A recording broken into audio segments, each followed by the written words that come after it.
Hey everybody, how's it going? I'm Sethum and welcome back to another video guide for Ark Survival Evolved. Today in this video, folks, I'm going to be showing you how to tame the Thorny Dragon.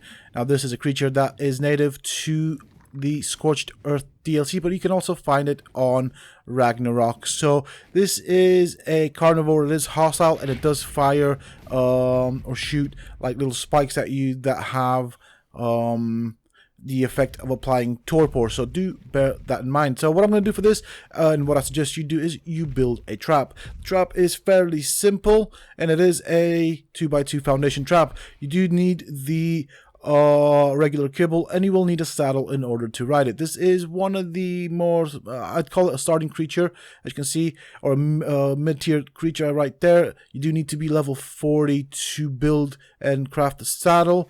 And of course, because it is a carnivore, you can use meat to tame it. The better the quality of the meat, the quicker it will tame. So if you don't have the regular kibble, that's fine. Just try and get some prime meat. Do bear in mind that prime meat does spoil quite quickly. So I'm just going to clear out this area right here. I do want to find a fairly flat surface to set up the basic trap. So we're going to start with a 2x2 foundation. This is big enough. We don't need it any longer. And I am building mine out of stone, but you can also use wood. Whilst wood will take damage, you should be able to knock it out fairly quick. You can use a long neck rifle and or a crossbow with the trank arrows. I'm just paying attention to the Thorny Dragon right now because it is coming close to the trap.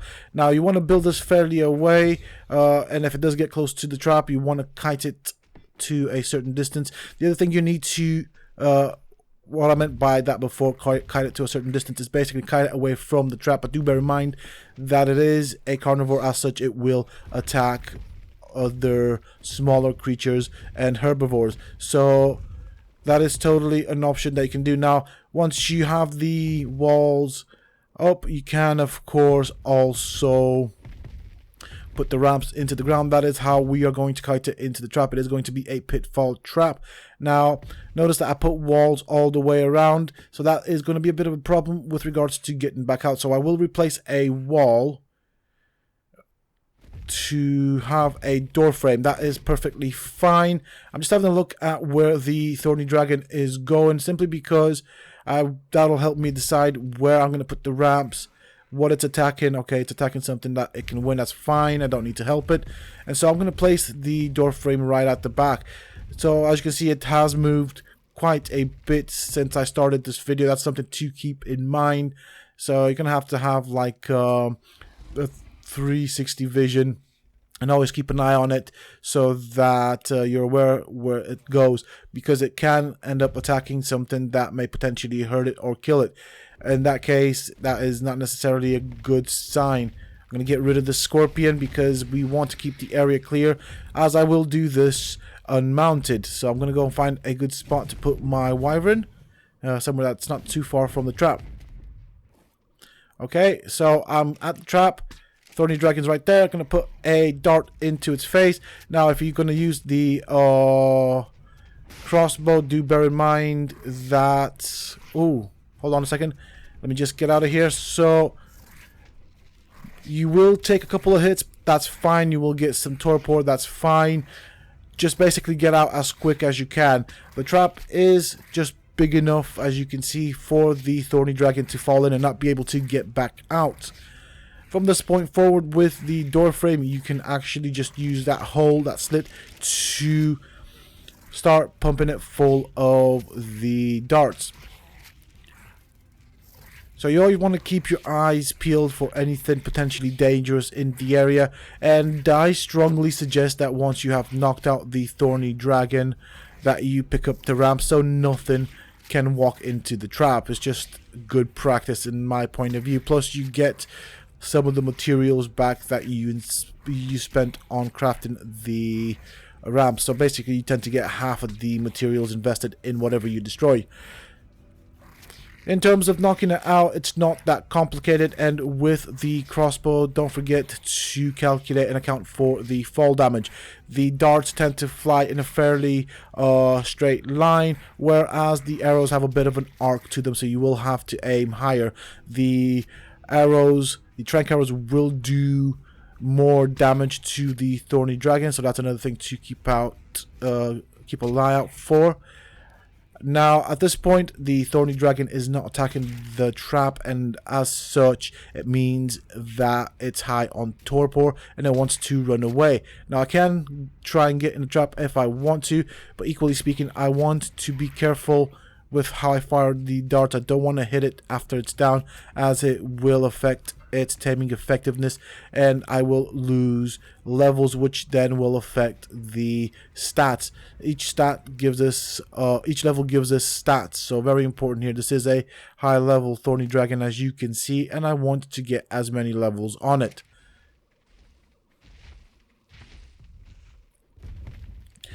Now, as it is inside the trap, you have two options here. You can start putting your food in the Thorny Dragon's inventory, or you can wait and starve it out. I recommend, as always, the starving out technique, simply because you don't really want to waste kibble on a creature that may potentially take damage whilst it's being tamed. Now, you can surround it with the spiked walls if you want to, just to keep other dangerous creatures at bay. Normally, the Thorny Dragon does not get attacked, but of course, because you are unmounted and close to it, you may end up aggroing a creature that may hit it. Once it has been starved out, you can then just put the food in its inventory, and for this I do recommend using Dodo Dex. It's a calculator that will help you know how long you need to starve it out for, and what types and how many resources you will need in order to tame any creature in the game, including the Thorny Dragon. You can find this both for Android and iOS. Amazing app, totally, definitely recommend it. So I am just going to pick up the walls and structures that I placed down. In your case, I suggest that you just demolish it, and so this way you get half of those resources back, so you can build another trap for another creature to use at a later time. Now I'm going to place all the heavy stuff in my wyvern's inventory. Once you have tamed it, just put a saddle on it, and then you can ride it. Remember to take the kibble out of its inventory, as it will continue consuming the kibble. So it's not particularly fast, it's not necessarily strong, but it is quite a decent mid-tier creature. And as you can see, it does harvest wood and thatch. Now, as you can see, it will have a decent carry weight, and it does harvest more wood than thatch. And on its right click on PC, it has this tail swipe that fires the darts. They do apply some torpor, very minimal damage. More efficient against players, if I'm honest, rather than creatures, so it won't knock out a creature. It's not necessarily something you can use to knock out other creatures in the game. It does also have like a bite attack on its left click. As you can see, it will also take out of the stamina every time you use the bite, as well as the tail swipe that fires the needles, or whatever you want to call them. So I'm just going to show you both of its attacks right here. I'm going to try and find a nice position where there's nothing to obstruct the view. So that is its main attack. That's a claw stroke bite attack, and then you have the needle attack. And you can see, you can kind of aim it in pretty much any direction that you want. Just imagine in the center of the screen an invisible crosshair, and that's pretty much where they will go. Fairly accurate in terms of aiming. So that's kind of pretty much it for the Thorny Dragon. It is a pretty cool looking creature. I do like the fact that it looks like a lizard. Other than that, it is, I suppose, a fairly basic creature that you can find on Scorched Earth. It has some utility, nothing too crazy. I would still prefer a Rex to this, but if you do want to tame this, it isn't actually as difficult as a Rex to tame. With that being said and done, that is pretty much it for this video, folks. I hope that you have enjoyed it, and if you have, please don't forget to support me and the channel by hitting that like button. Subscribe to the channel if you are new and haven't already for more similar content from myself, and if you have just subscribed, why not check out some of my other videos and guides here on this channel. Who knows, you might just enjoy them. And don't forget to hit that bell icon so that you get notified when I upload new videos and content to the channel. Also, for those interested, you can always find me on the Sethtopia Discord. Links to this, of course, you can find down below in the video's description, as well as in a pinned comment from myself. Until next time, stay safe, folks.